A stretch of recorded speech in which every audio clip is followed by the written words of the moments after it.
የኢትዮጵያ ብሔራዊ ባንክ የባንክ አካውንቶችን ከብሔራዊ መታወቂያ ፋይዳ ጋር እንዲያያዙ መመሪያ ማስተላለፉ ይታወሳል። ይህንን ተከትሎ ብዙ የባንክ ደንበኞች አካውንታቸውን ከፋይዳ ጋር እያያያዙ የሚገኙ ሲሆን በተለያዩ ምክንያቶች ከኢትዮጵያ ውጪ የሚኖሩ ኢትዮጵያውያን ግን አካውንታቸውን እያስተዳደሩ የሚገኙት ሀገር ውስጥ ባሉ ወኪሎች በኩል ነው።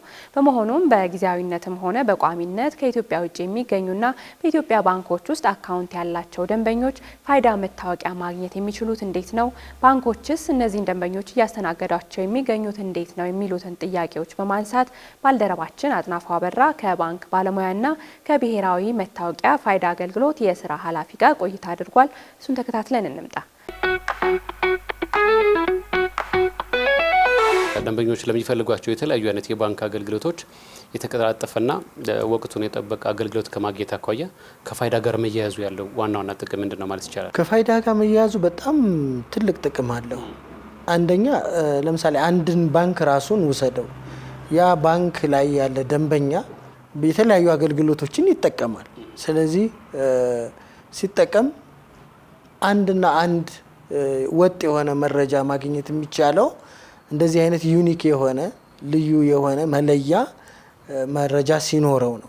ነገር ግን አሁን አንድ አይዲ ከሆነ ሁሉም አካውንቶችህ በዛ ፕሮፋይል ላይ ስለሚገነቡ ምንም ችግር የለውም ማለት ነው። ፋይዳ ኢትዮጵያዊ ለሆነም ኢትዮጵያ ውስጥ ለሚኖር ህጋዊ ነዋሪ የሚሰጥ መታወቂያ። ባንኮች ብዙ ጊዜ ደንበኞቻቸውን በእርግጥ ደንበኛዬ ነው ወይ አውቀዋለሁ የሚለው ላይ በጣም ብዙ ጊዜ ጥርጣሬ አለባቸው። አሁን ግን ፋይዳ ከመጣ ጀምሮ ማንነትን ማን ነው እሱ የሚለውን የሚያረጋግጥ መታወቂያ በልዩነት ግለሰብን የምናውቅበት መታወቂያ ስርዓት ነው የዘረጋ ነው። እሱን በጣም እየተጠቀሙት ነው። ከመጭበርበር ያስጥላቸዋል። ደንበኞቻቸውን እንዲያምኑ በደንብ እንግዲህ መንገድ የሚጠርግ ነው። ከዛም ባለፈ ደግሞ ዲጂታል መታወቂያ ከመሆኑ አንፃር በትንሹ እንኳን ካየ ነው አሁን ላይ ባንኮች ቅርንጫፍ ሳንሄድ እነሱም ደግሞ ኦፊሰሮቻቸውን በየመንገዱ ወረቀት አስይዘው ሳይልኩ አካውንትን በኦንላይን ማስከፈት አስችሏል። ተጠቅልል ከሆነው ነገር ባሻገር እስኪ ደግሞ ለአብነት ለምሳሌ አንድ ሰው የፋይዳ መታወቂያውን ከባንክ ጋር አያይዟል። የባንክ አገልግሎቶቹን ሲጠቀም ቀልጣፋ ያደርገዋል ብለውኛል። ከዛ ተጨማሪ ግን ለምሳሌ ብድር ቢፈልግ አንድ ሰው ከናሽናል አይዲ ጋር መያያዙ ምን አይነት ጠቀሜታ ይሰጠዋል? የክሬዲት ኤክስፖዠር የምንለው አለ። የብድር ሁናቴውን ብድርም በአግባቡ ማኔጅ ማድረግ ይችላል። መውሰድ ብቻ ሳይሆን በአግባቡ መመለስን ነው አይደል? ስለዚህ እንዴት ነበር የዚህ ሰው ታሪኩ የኋላ ታሪኩ ምን ይመስላል ብዬ ልይ ብትል ሌላ ጊዜ የምናደርገው ከእያንዳንዱ ባንክ ፋይናንሻል ስቴትመንት አምጣ እንደዚህ ምናምን በጣም እንግልት ነበረው። አሁን ግን ምንም አያስፈልገውም። ሰውየው መምጣትም አይጠበቅበትም። በዛ መረጃ ላይ ተመስርቶ ከባንኮች ያለውን ሙሉ መረጃ በአንድ ቋት ውስጥ ማግኘት ይቻላል ማለት ነው። ያንን የሚለውን ቢዝነስ በአግባቡ መስራት የሚችል ነው ወይ? እስካሁን ያለው ኤክስፔሪያንሱ ምን ይመስላል? ይሄንን መረጃ ሊብትል በአንድ አይዲ ስለሆነ አይቀላቀልብህም ማለት ነው። እና በጣም በብዙ መልኩ የበለጠ ሰውየው የዚህ የብድር አገልግሎቱ ተጠቃሚ እንዲሆን በጣም ቀልጣፋ ያደርግለታል፣ ጊዜውን ያሳጥርለታል። እንደ ሀገር የፋይናንስ ስርዓቱ እንግዲህ ብዙ የሚጠበቅበት ነው አይደለ?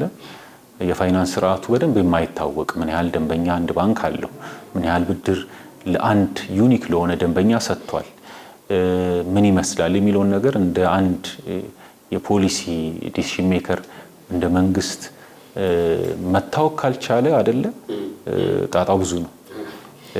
እንግዲህ ሀገር እንደ ቤተሰብ ናት። የቤተሰብ ቁጥራችንን ካላወቅን ምን ያህል እንደምንሰጠው እንደምናገኝ ካልተረዳን እንግዲህ ማስተዳደር ላይ ብዙ ችግሮች ይፈጠራሉ። ስለዚህ ፋይዳ በተለይ ሀገሪቱ ያላትን አቅም በደንብ ህዝብ ስለሆነ የመጀመሪያው ህብረተሰብ ስለሆነ እሱን እንድታውቅ የሚያስችላት ትልቅ መሰረታዊ የሆነ የህዝብ የዲጂታል ኢንፍራስትራክቸር ነው ማለት ነው። ደንበኛው ከባንኩ ጋር በሚኖረው መስተጋብር ላይ ፎሎ አፕ ለማድረግ ክትትል ለማድረግ አድቫይስ ለማድረግ ሪሌሽንሺፑን ለማለትም ይጠቅማል። ምክንያቱም በጣም ብዙ ትራንዛክሽን እያመጣ ያለን ደንበኛ ባንኩም ዝም አይለውም።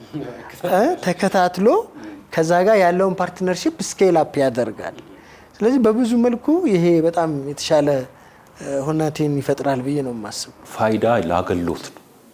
አገር ውስጥ በህጋዊ መልኩ ገብቶ የሚኖር ማንኛውም ነዋሪ የፋይዳ መታወቂያን ሊያገኝ መብት አለው። ተቋማትም ደግሞ የፋይዳ መታወቂያን ከመጠየቃቸው አንፃር በተለይ ለምሳሌ በፋይናንስ ዘርፉ ባንኮች አንድ በኢንቨስተር መልክ ኢትዮጵያ ውስጥ የገባ ሊሆን ይችላል፣ አሊያ ደግሞ የአንድ ተቋም ሰራተኛ ሆኖ የውጭ ሀገር ዜጋ ይገባል። አፍሪካ ህብረት፣ የዩኤን ወይ እንደዚህ ሳፋሪኮም የሚሳሰሉ ትልልቅ ኢንተርናሽናል ኦርጋናይዜሽኖች ተቀጥሮ ሊመጣ ይችላል፣ የኤንጂኦዎችን ጨምሮ። እነዚህም ሬዚደንስ ፐርሚት አይዲ ወይ ደግሞ የመኖሪያ ፍቃድ እስካላቸው ድረስ የፋይዳ መታወቂያ ማግኘት መብት አላቸው። ከዛ ደግሞ ተቋማት ደግሞ አገልግሎት ሲሰጡ ፋይዳ እንደ ቅድመ ሁኔታ ካስቀመጡ እነዚህ ግለሰቦች ምን ማድረግ አለባቸው ማለት የፋይዳ መታወቂያ ተመዝግበው መያዝ አለባቸው ማለት ነው። በዚህ አግባብ ውስጥ ነው የሚስተናገዱት። ነዋሪውንና ማለትም ኢትዮጵያዊ የሆነውን ዜጋና ኢትዮጵያ ያልሆነውን ዜጋ በመዝገባ ሂደት ውስጥ በተለያየ መልኩ ነው የምንመዘገበው። ኢትዮጵያ ያልሆኑ የውጭ ዜጎች የምንጠይቃቸው የማስረጃ አይነቶች አሉ። ስደተኞችንም ጭምር ነው የፋይዳ ስርዓት የሚያካትተው። ይሄ እንዳለ ሆኖ እንግዲህ ከሀገር ውጭ ደግሞ ነዋሪዎች አሉ። በጊዜውም ቢሆን እንደዚሁም ደግሞ በቋሚነትም ከኢትዮጵያ ውጭ የሚኖሩ ኢትዮጵያውያንና ትውልደ ኢትዮጵያውያን አሉ፣ ግን ሀገር ውስጥ አካውንት ያላቸው ማለት ነው። ስለዚህ እነሱ አሁን ናሽናል አይዲ ላይኖራቸው ይችላል። ለምሳሌ ከዛሬ 10 ዓመት 20 ዓመት በፊት የሄዱ ሊኖሩ ይችላሉ። በቅርብ ጊዜ የሚሄዱት ቢሆኑ የሚያስተሳስሩበት መንገድ በደንብ ላያውቁ ይችላሉና ከዚህ ጋር በተያያዘ ባንኮች ውጭ የሚኖሩ ዲያስፖራዎችን ወይ ደግሞ ከሀገር ውጭ ያሉ ኢትዮጵያውያንና ትውልደ ኢትዮጵያውያን እንዴት አድርገው ነው እያስተሳሰሩላቸው ያሉት? የናሽናል አይዲያቸውን ወይም ደግሞ አካውንታቸውን እንዲገለገሉ እያደረጉ ያሉት በምን ሁኔታ ነው? ምንድነው እዚህ ላይ ያለው አሰራር? በአጠቃላይ እንደኛ ሀገር አሁን ባለ የወጣው ህግ ምንድነው? በውክልና ይህንን አገልግሎቱን ማግኘት የሚችሉበትን እድል የመፍጠር ጉዳይ ነው። ከዚህ አንጻር የተቀመጠ ዳይሬክቲቭ አለ። ባንኮች አሁን እሱን ተከትለው ነው ውክልና ካላቸው ውክልና የወሰደው አካል መጥቶ ኃላፊነቱ ወስዶ ያንን ብሎክ የተደረጉ አካውንቶች ለአገልግሎት ክፍት ነው የሚደረጉት ማለት ነው። እንግዲህ በዚህ ሂደት አንዱ የሚያስቸግረው የሆነ አካል ኦፍኮርስ መረጃ አለው፣ ዶኩመንት አለው። ፊዚካል ዶኩመንቶችን ይዞ መጥቶ ከሰነዶች ማረጋገጫ ያው እሱን ቬሪፋይ ማድረግ ግድ ነው። እሱን ይዞ ይመጣል። ጄኒውን ነው ብለን በዛ ላይ ተመርኩዘን ነው እነዛን አካውንቶች እንለቅለታለን ማለት ነው። ባንክ ላይ ሲሆን እንደዛ ነው የሚደረገው ማለት ነው። በተመሳሳይ ግን ምናልባት አሁንም የውክልና ያለው አካል ግን በራስነቱ ደግሞ ቬሪፋይ የማድረግ ሂደትንም በማግባባት የሚጠየቅበት ሂደት አለ። አሁን ባንኮች ላይ እንግዲህ ለዲያስፖራው ኮሚኒቲ ወይ ደግሞ ዲያስፖራም ሳይሆን ከኢትዮጵያ ውጭ ለሚኖረው በተለያየ ምክንያት ለሚኖረው የኢትዮጵያ ሕዝብ ልናስተላልፈው የምንችለው ትልቁ መልእክት የፋይዳ ስርዓት በተለይ ጠንካራ ደህንነቱ የተጠበቀ የፋይናንስ ስርዓት እንዲኖር ነው የሚያስችለው። ከማንም በላይ ያውም ለዲያስፖራው ትልቅ እንግዲህ ብስራት ነው ብዬ ነው ማስበው። አንዱ ከፋይናንስ ጋር አካውንታችንን እንግዲህ በሩቁ ነው እንግዲህ አይደል፣ ከሀገር ርቀናል። አካውንቶቻችን ጋር ያለንም አክሰስ ሩቅ ነው። ስለዚህ በተለይ ከፋይዳ ጋር መተያየዙ በጣም ሴኪዩር ነው የሚያደርገው፣ በጣም ጠንካራ ነው። ምክንያቱም በማንኛውም ሰዓት አካውንት አክሰስ ሲደረግ መታወቂያ ሲባል የሚረጋገጥ መታወቂያ ስለሚጠየቅ እኔ ነኝ ብሎ የሚመጣ ሰው አይኖር። እንደዚህ አይነት የሚጠብቅ አይነት ሲስተም ከሌለ እዚሁ ሆኖ ሮጥ ብሎ እዚህ ቅርንጫፍ እዚህኛው ጽህፈት ቤት ሄዶ መስተናገድ ለማይችለው ለዲያስፖራው ኮሚኒቲ ውጭ ሀገር የሚታዘበውን የሚመለከተውን አይነት የዲጂታል አገልግሎቶች እንዲመጡ የሚያስችል ስርዓት ነው እየዘረጋን ያለ ነው እና በዚህ አግባብ ውስጥ ይዩት ነው።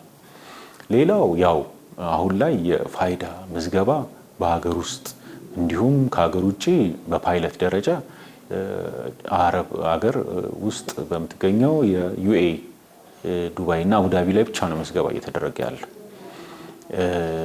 እሱም ፓይለት ነው፣ ምን ይመስላል የሚለውን ነገር ለማየት ነው። ግን ምክክሮች እያደረግን ነው። እዛ ላይ ያየናቸው ብዙ ነገሮች አሉ፣ ተሞክሮች አሉ። እንዴት መስተናገድ እንዳለባቸው፣ ምን መምሰል እንዳለበት ብዙ ትምህርት ስለተማርን እንግዲህ በቅርብ በመላው ዓለም በሚገኙ ኢትዮጵያውያኖች ተደራሽ በሚሆን መልኩ የምናሰፋበት ስርዓት ምንፈጥር ይሆናል። ልምዶች እየወሰድን ስለሆነ ግን እስተዛው በተለይ ከባንክ ጋር በተገናኘ የተለያዩ ማስረጃዎችን እያቀረቡ ያ ዴቢት እንዳያረጉን ወጪ እንዳያረጉን እንጂ ገቢ እንዳያረጉ አይደለም የታገደው። ገቢያውንም ይቻላል፣ ወጪ ነው። ወጪውን ማድረግ ላይ ደግሞ የሚያስችል ስርዓት የዴቢት ፍሪዝ የሚባለው ነገር እንዲነሳላቸው ሆኗል። አብዛኛዎቹ እንደዛ እያደረጉ ነው።